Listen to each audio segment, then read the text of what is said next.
collective. Okay, yung collective. Okay.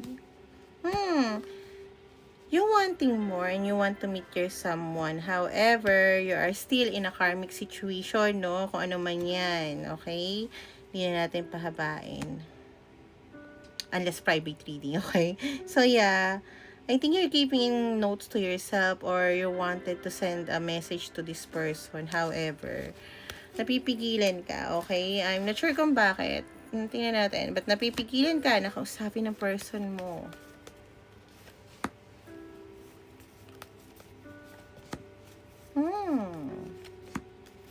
Okay.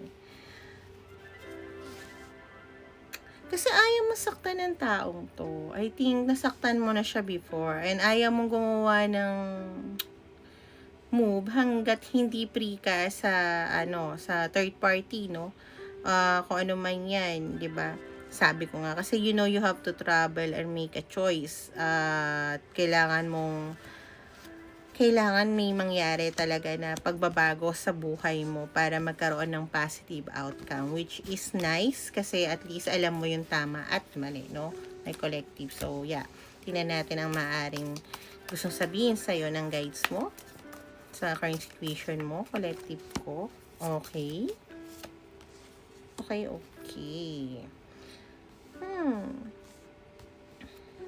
Clarify that. Oh, okay. So, yeah. K might be resonate. Okay.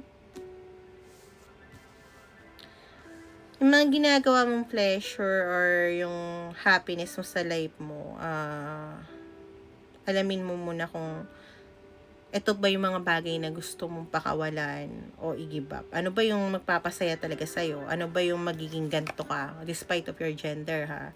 Ano ba yung magiging king ka? Okay? Ano ba yung honor mo? Ano ba yung legacy mo sa life? Okay?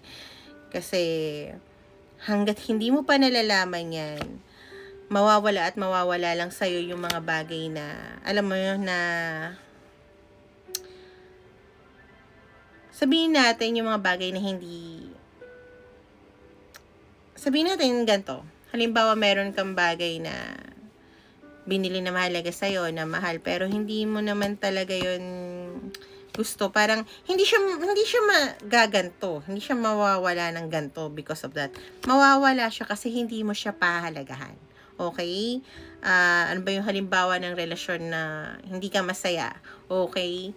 Meron ka na doon stability, siguro mga 10 years na kayo, 5 years na kayo, pero mawawala siya ng ganto na parang nakaw ng iba dahil hindi naman talaga yung gusto mo. Okay? Or kaya kung hindi man mawala ng iba yung relasyon, hindi man mawala yung relasyon nyo, ikaw naman yung mawawala yung sarili mo, no? So, kailangan isipin mo mabuti kung ano yung gusto mo talaga. Ano ba yung wish mo talaga sa buhay? Ano ba talaga yung magpapasaya sa'yo? Kasi, I think, ang magpapasaya sa'yo is yung tao na gusto mong makausap.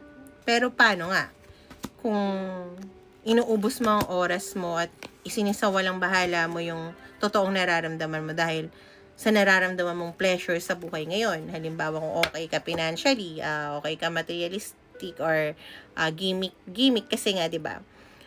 Doon mo iniwawala yung frustration mo or kasi hindi pa pwede dahil ikaw yung nagsabi na hindi pa pwede. Actually, sinasabi ng guides mo na pwede na.